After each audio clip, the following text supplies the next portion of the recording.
todos será la victoria, patria o muerte. Aucun mérite ne donne le droit à un prétendu privilège. C'est sûr, pour nous, les privilégiés n'existent pas. ¿Quién tiene que pedir perdón y quién puede otorgarlo? Los que durante años y años se sentaron ante una mesa llena y se saciaron, mientras con nosotros se sentaba la muerte, tan cotidiana, tan nuestra, que acabamos por dejar de tenerle miedo. En esta nueva temporada del podcast viajaremos por diferentes experiencias revolucionarias que se fueron sucediendo a lo largo de nuestra era. Te esperamos capítulo a capítulo para escucharnos y escucharte. Bienvenidos a Huellas de la Historia Revolución, recuperando la voz de los olvidados.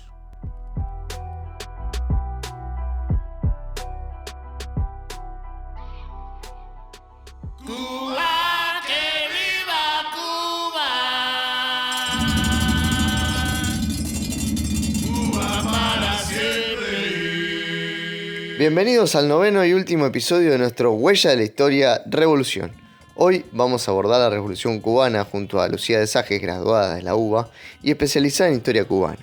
Vamos a abordar la primera revolución que logró cambiar la estructura económica y social de un país latinoamericano y nos preguntaremos qué aspectos hicieron que esta sea una experiencia revolucionaria. ¡Acompáñanos!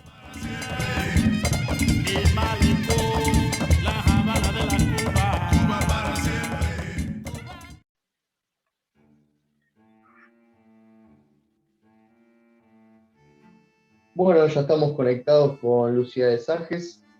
Como decíamos, ella es egresada, graduada de la Universidad de Buenos Aires, especialista en Cuba, en historia cubana, y por lo tanto vamos a estar desarrollando lo que fue esta revolución, pensando si fue una revolución efectivamente en la profundidad de los cambios sociales que efectuaron, cómo fue madurando y evolucionando el proceso y qué ha quedado de esa Cuba revolucionaria después de la caída de la Unión Soviética. Lucía, te saludo.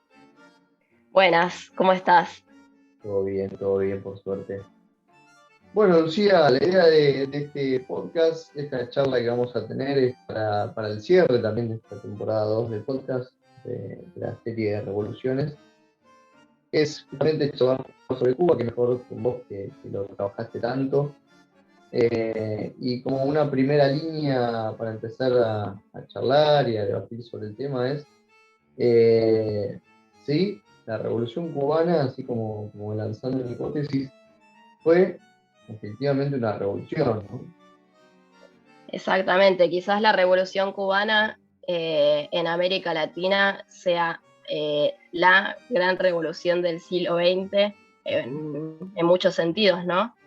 Porque tuvo alcances profundos desde lo social, desde lo económico, lo político y en todos los ámbitos de la vida en Cuba.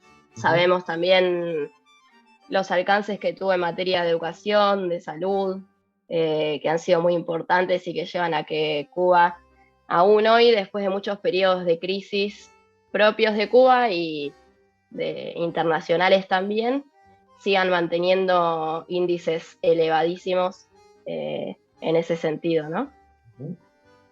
Bien, bueno, y yendo un poquito al proceso histórico, los que ya nos hemos acercado un poquito a las cronologías y a ver cómo fue la historia cubana. Sabemos que el movimiento encargado de llevar adelante la revolución termina tomando esta forma de partido, el movimiento que es el 26 de julio, que luego también articula con sindicatos, con partidos ligados al comunismo, pero que, digamos, la vanguardia de este proceso es el 26 de julio, que está encabezado por Fidel Castro, una figura muy interesante que tiene su recorrido previo, ¿no? a ese momento de la Sierra Maestra y la guerrilla. Es una figura política muy importante, incluso antes de la revolución propiamente dicha.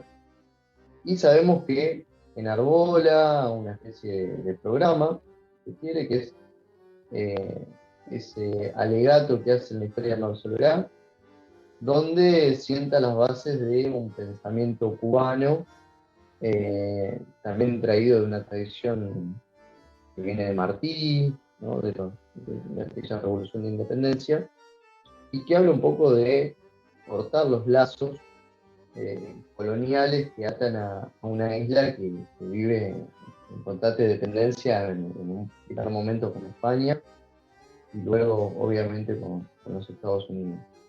¿Cómo analizás vos ese programa de la historia de Soledad y del 26 de julio, digamos, el proceso revolucionario que se abre a partir de la llegada de Fidel y los guerrilleros, digamos, a Cuba? Bien, la historia, bueno, como vos decías, la figura de Fidel Castro es fundamental para entender ese devenir. Fue una persona que no venía de un partido comunista, sino que venía del partido ortodoxo. Cuando Batista da el golpe de Estado, Fidel Castro era un joven abogado o estudiante, no me acuerdo si ya se había graduado, y lo primero que hace es presentar un recurso legal contra el dictador Batista, que obviamente, por lo que era ese estado, ¿no?, funcional a la dictadura, no logra llegar a buen puerto. Y es ahí que se empieza a planificar lo que es el asalto al cuartel de Moncada, que es derrotado, y en el que lo llevan a Fidel Castro detenido y él da un discurso que es, yo digo discurso, en realidad no es una instancia legal, pero es casi un discurso, porque él, en lugar de hacer una defensa judicial de sí mismo, da todo lo que es el programa que ellos tenían, y que es esencialmente antiimperialista, que es nacionalista, que reivindica a Martí, que se reconoce a sí mismo como continuador de una lucha que inició con la primera revolución de independencia cubana contra el imperialismo español. Y sus principales intenciones eran volver a la Constitución de 1940, bueno, y claramente no terminar con la dictadura, y tenía ciertas reivindicaciones sociales, ciertas denuncias, primero a lo largo de su discurso, denuncias de la condición en la que vivían los cubanos y las cubanas, y hay también algo de un programa social en el programa del Moncada, bueno, que tiene que ver con otorgar tierras a los campesinos más humildes, con la participación de los obreros en las ganancias empresarias, confiscación de bienes malversados por gobiernos corruptos anteriores, pero que no llega a ser un programa que es socialista, ¿no? Porque recordemos que, bueno, ni Fidel Castro ni la mayor parte de los combatientes de lo que después se transforma en el movimiento 26 de julio tenía una tradición socialista o comunista, mucho menos vinculada con los partidos comunistas, que en Cuba no apoyaron inicialmente la insurrección guerrillera de la Sierra Maestra. Claro, claro. Y bueno, cuando justamente se produce la insurrección, ¿no? Bueno, sabemos que Fidel después termina siendo deportado, se exilia a Estados Unidos primero y luego a México, ¿no? Desde ahí va a armar ese convoy de guerrilleros que van a tratar de recuperar Cuba, ¿no? Derrotar a la dictadura, articular, ¿no? Está pensada esa insurrección articulada con una huelga general, que bueno, por cuestiones climáticas y de la historia terminan siendo descoordinadas y bueno, al llegar a la isla una fuerte tormenta en el mar quedan desfasados los días de la huelga y de la insurrección armada y bueno, los guerrilleros terminan siendo emboscados por el ejército que ya tenía aviso de su llegada Y se inicia entonces ahí el proceso de resistencia, avance contra el ejército y tratar de lograr una victoria que parece imposible desde la Tierra Maestra, pero que, y esto es una apreciación personal, creo que se sientan las bases de lo que le va a terminar dando cierta madurez al proceso ideológico o político que más tarde va a desembocar en un gobierno socialista o revolucionario. ¿Por qué digo esto? Porque desde la sierra y con el acercamiento a la realidad del campesino, a la realidad del explotado, empieza a haber una cierta organización de base y que tiene más conciencia de los problemas sociales que, bueno, la que quizás uno podría llegar a tener idealmente desde una gran ciudad o desde lo que había sido el movimiento del Moncada, ¿no? Coincido con lo que decís y me parece que lo que ocurre entre la guerrilla y los campesinos en la Sierra Maestra es un proceso completamente dialéctico en el que hay un ida y vuelta y que el movimiento 26 de julio llegó con una actitud de voluntad de aprender de los campesinos y conocer de su vida y no tanto situándose en una posición de vanguardia que siempre va a ir por delante de ellos.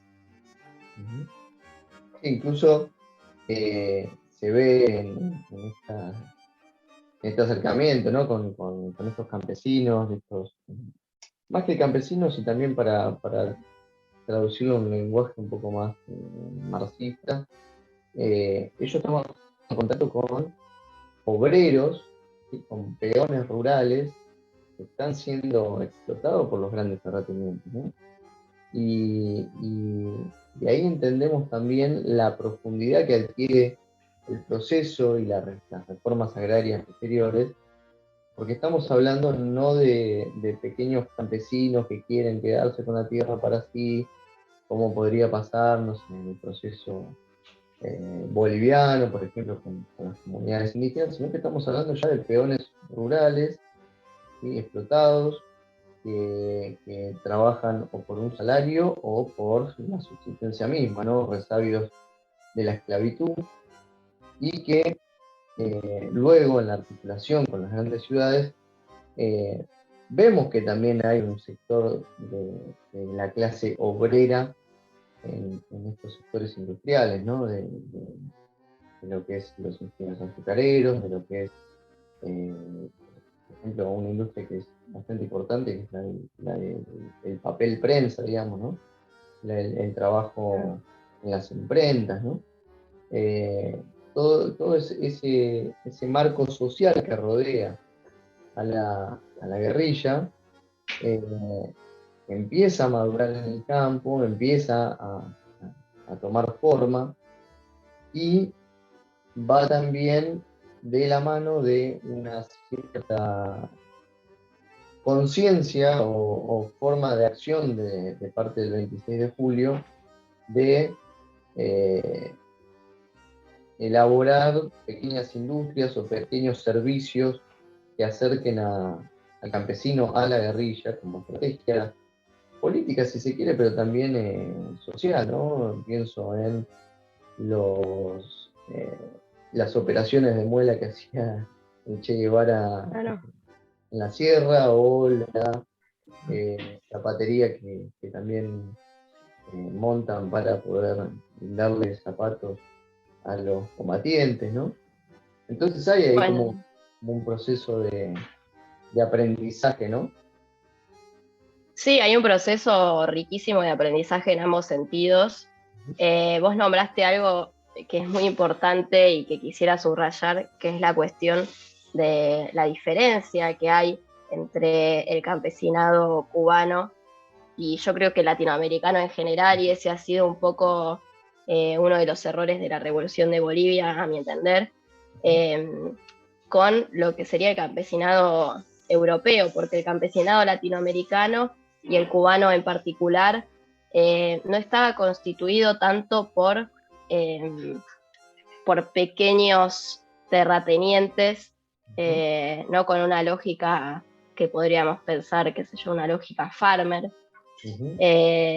sino que, bueno, en el caso particular de Cuba estaban prácticamente proletarizados en un montón de sentidos. Sí, muchos trabajadores estacionales que eran contratados por los periodos de zafra y que después quedaban desocupados gran parte del año, que iban y venían a las ciudades, o sea que también tienen una condición de vida un poco urbana y un poco rural, que quizás durante otros momentos del año tenían ciertos trabajos más similares a los de un obrero en una ciudad. Eso es fundamental. Y otra cosa que nombraste también, a mí me parece que la figura del Che Guevara, siendo un médico que pensaba también la salud desde un sentido de lo público y desde un sentido de lo social, como también eso fue permeando desde el primer momento y desde antes de la toma del poder, como lo que vos decías, ¿no? de la tensión odontológica en la sierra. Son pequeños aspectos que le fueron dando al proceso sus características particulares. Y este vínculo tan fuerte con los campesinos hicieron que una parte muy importante de lo que hizo la revolución apenas tomar el poder del Estado tuvo que ver con las reformas agrarias, ¿no? Bien, y podríamos pasar entonces a ese punto, sobre todo la reforma agraria, una de las más importantes de América Latina, ¿no? Y también el tema de las estatizaciones a las empresas en esos primeros años de gobierno después de lograr, ¿no? La victoria final, la expulsión de Batista, la caída de esa dictadura, ¿no? Y la instauración, digamos, de un gobierno propiciado, digamos, por el 26 de julio, que en primera instancia no se revela como un gobierno socialista, ¿no? O sea, sigue o intenta seguir lo más posible los ideales de aquella proclama que había sido la historia no soberana, ¿no? Y vemos cómo el proceso va derivando, ¿no? En darle la forma socialista a la revolución. Pero ¿cómo fue esa primera reforma agraria y esos desafíos? Bien, bueno, como bien decís, sí, no hay todavía un programa socialista, pero sí se va, digamos, radicalizando también el programa mismo de los revolucionarios que ya toman el poder para el 59, a raíz de sus vínculos con los campesinos. Hay una primera ley de reforma agraria en mayo del 59, es decir, tan solo 4 meses después de tomar el poder del Estado. Todavía había en Cuba un presidente liberal, cristiano, muy, muy tibio, ¿no? Que, bueno, rápidamente se va a ir del gobierno. Pero digo esto para que no pensemos esta falsa idea que hay de que Fidel Castro gobernó desde el primer instante la Cuba revolucionaria. La primera ley de reforma agraria básicamente lo que hace es prohibir el latifundio. La mayor parte de los latifundios en Cuba eran propiedad de personas físicas o jurídicas estadounidenses. Por esto también es una revolución que siempre va a tener un muy fuerte componente antiimperialista, ¿sí? Entonces, en ese momento, el gobierno de Eisenhower le exige una indemnización al Estado cubano por la expropiación de estos latifundios, y como Cuba se niega, se rompen las relaciones diplomáticas y se suprime la cuota azucarera, que era la cuota que Estados Unidos compraba de azúcar cubano. Entonces, Cuba se ve forzada a buscar otros mercados para su azúcar. primera medida que lo va acercando un poco a la Unión Soviética, ¿no? Porque las relaciones fuertes con la Unión Soviética de Cuba no comienzan sino hasta la década del 70 más o menos, pero ya hay algunos tratados, sobre todo comerciales, con ellos, bueno, por las primeras medidas de bloqueo que ya arrancan, sobre todo con el gobierno de Kennedy.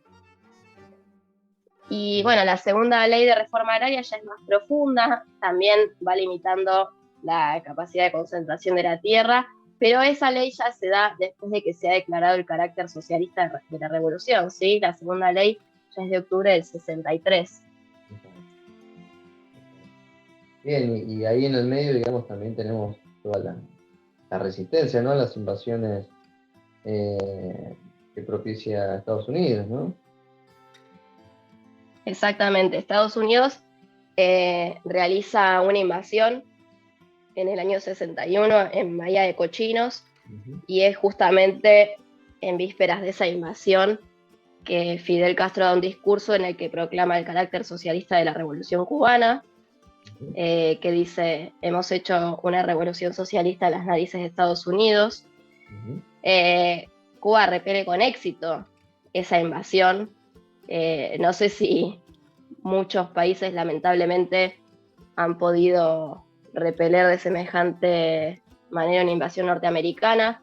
Eso es parte también de lo que, visto desde el punto de vista de Estados Unidos, va cercenando la legitimidad del gobierno de Kennedy, ¿no? A Kennedy le cuesta muy caro la retirada de esa invasión en Bahía de Cochinos. Y a partir de ese momento, las tensiones entre Cuba y Estados Unidos no hacen más que aumentar, porque básicamente, bueno, no solo se declara socialista, y declararse socialista en la década del 60 implica un alineamiento en un mundo bipolar, sino que además, bueno, empiezan estas medidas de bloqueo que continúan hasta el día de hoy, que se profundizaron después en la década del 90. Implica también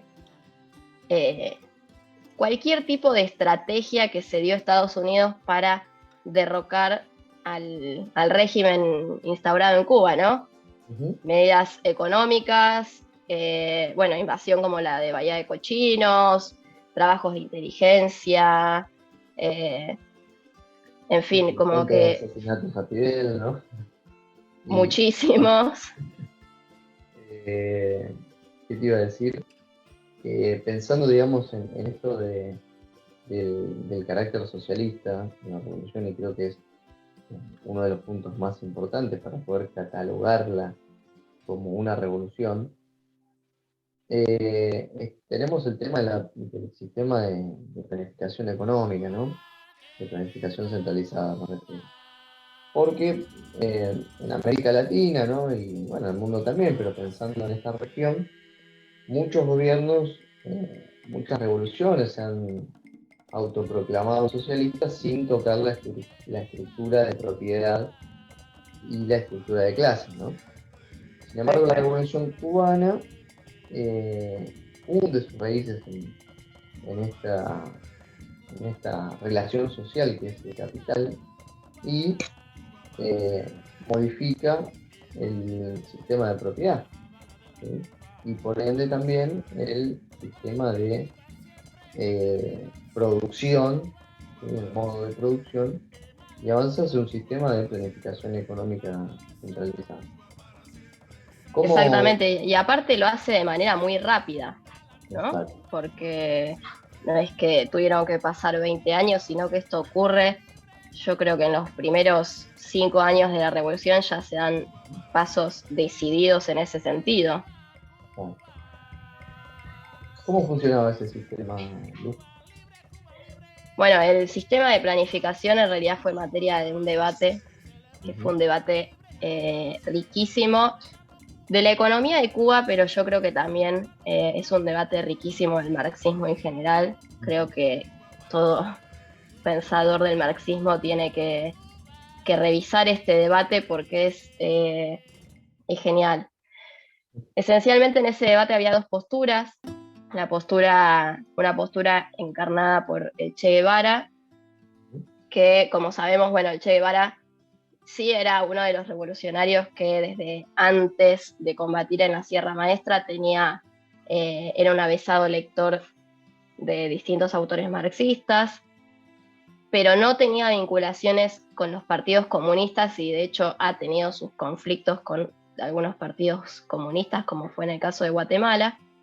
Y por otro lado, la otra postura del debate está sobre todo encabezada por Carlos Rafael Rodríguez, que sí venía del Partido Comunista. Digo esto porque en los primeros años de gobierno revolucionario hay una tensión entre aquellos dirigentes que venían de otras tradiciones y de quienes venían de los partidos comunistas, ¿no? Y esta tradición de Carlos Rafael Rodríguez era bastante imitar la planificación económica soviética. En definitiva, planteaba, bueno, empresas de propiedad estatal, planteaba que seguía circulando el dinero y que seguía rigiendo la ley del valor. En definitiva, esta es la vía que se terminó adoptando, ¿no?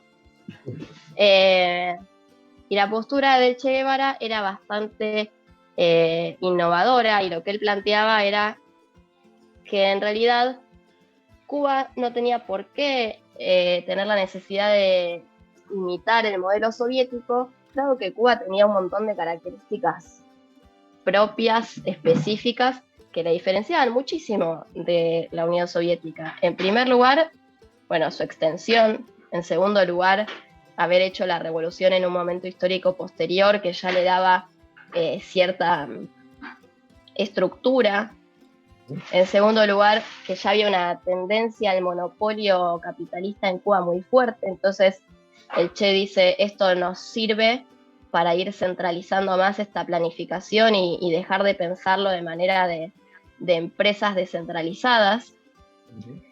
Y él plantea que en una economía socialista, que ya para ese momento podían hablar de economía socialista, porque dice, no tenemos propiedad privada de la mayor parte de los medios de producción, dice, no tiene por qué regir entre empresas estatales la ley del valor.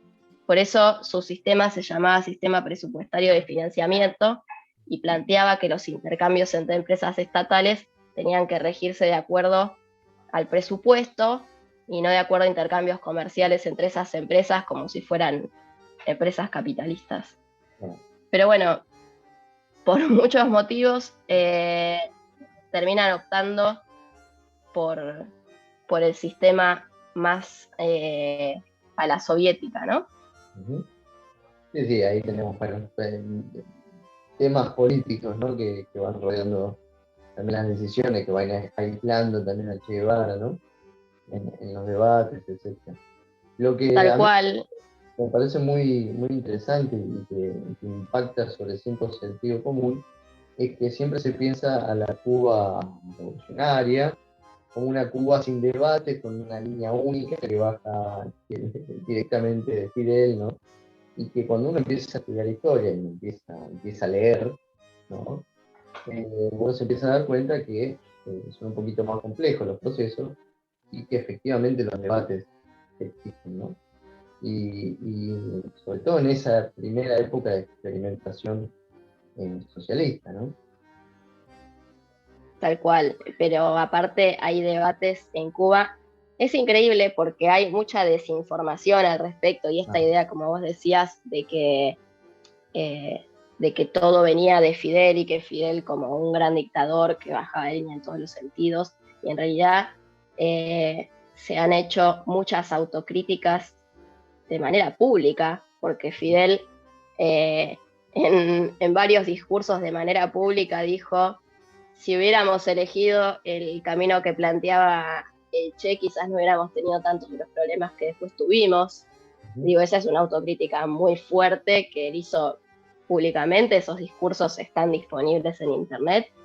Y además, hay mucha información disponible acerca de los distintos congresos del Partido Comunista. De casi todos los congresos del Partido Comunista podemos encontrar en internet los documentos que fueron sometidos a debate, y ahí ellos discuten un montón de ideas, reconocen los problemas que tiene Cuba y que tiene el partido en particular, y plantean vías de solución alternativas, ¿no? Entonces hay, en toda la historia de Cuba, digo que es un pueblo que ha tenido muchísima tradición de lucha. De hecho, como decíamos antes, los revolucionarios se reconocían herederos de una tradición que había luchado contra el imperialismo español, que había luchado contra Machado, que después luchó contra Batista.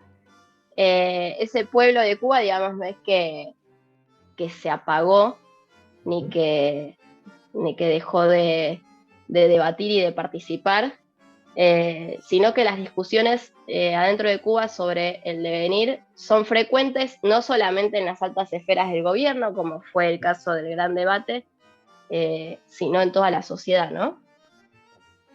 Exacto. Y bueno, también pensando, ¿no?, en los procesos históricos, sociales, etcétera, de este podcast, ha venido interpretando, entendiendo que las revoluciones no son de un día para el otro, no es que un día se tomó la Bastilla y surgió la Revolución Francesa, sino que entendemos a las revoluciones como un proceso de larga duración, con sus idas y venidas, ¿sí?, y con el proceso tal cual se terminó o se ha llegado a su punto culmine, ¿no? Entonces, siguiendo esa mirada, bueno, sí, quizás podemos ver que la revolución en 1959 no tenía la madurez o la profundidad que sí adquiere después, y que por lo tanto podemos catalogarla como una revolución, ¿no?, entendiendo siempre como un proceso de cambio profundo de la sociedad, donde cambian las estructuras sociales, ¿no? Sin embargo, digamos, en la década de los 90, una vez caída la Unión Soviética y todo lo que eso significaba para Cuba, vemos también un proceso de reflujo en la profundidad de esos cambios, ¿no? ¿Cómo analizamos los 90 y la situación, digamos, actual de Cuba, ¿no?, trayendo la historia para el presente? Bien, a partir de, sobre todo el 91, con la caída de la Unión Soviética, que para ese momento ya era el principal socio comercial de Cuba, Cuba entra en una crisis gravísima, y ellos llevan adelante la medida del periodo especial en tiempos de paz. O sea, era como básicamente una economía de guerra, solo que sin una guerra militar. Y digo militar porque es un momento en que Estados Unidos profundiza el bloqueo con las leyes Torricelli y Helms-Burton, la ley Torricelli del 92 y la otra del 96.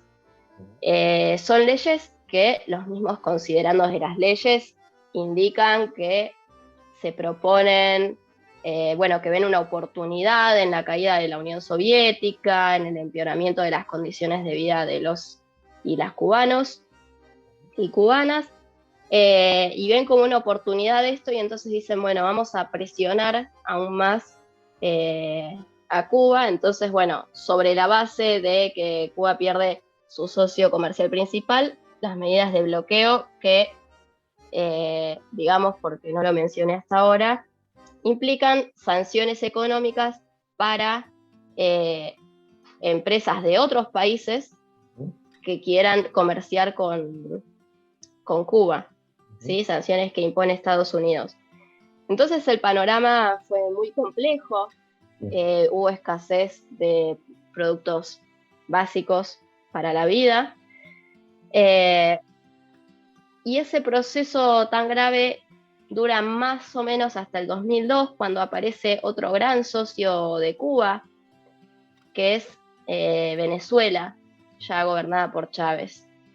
Y ahí comienza un periodo en que Venezuela, bueno, gran productor de petróleo, toma muchas medidas en relación con Cuba, vende petróleo a buen precio, de Venezuela salían los cables de fibra óptica que llevaban internet a Cuba, se pone a Cuba en relación de vuelta con los otros países de Latinoamérica, porque recordemos que en la década del 90 el resto de los países de Latinoamérica sufrían procesos de neoliberalismo terribles también, ¿no?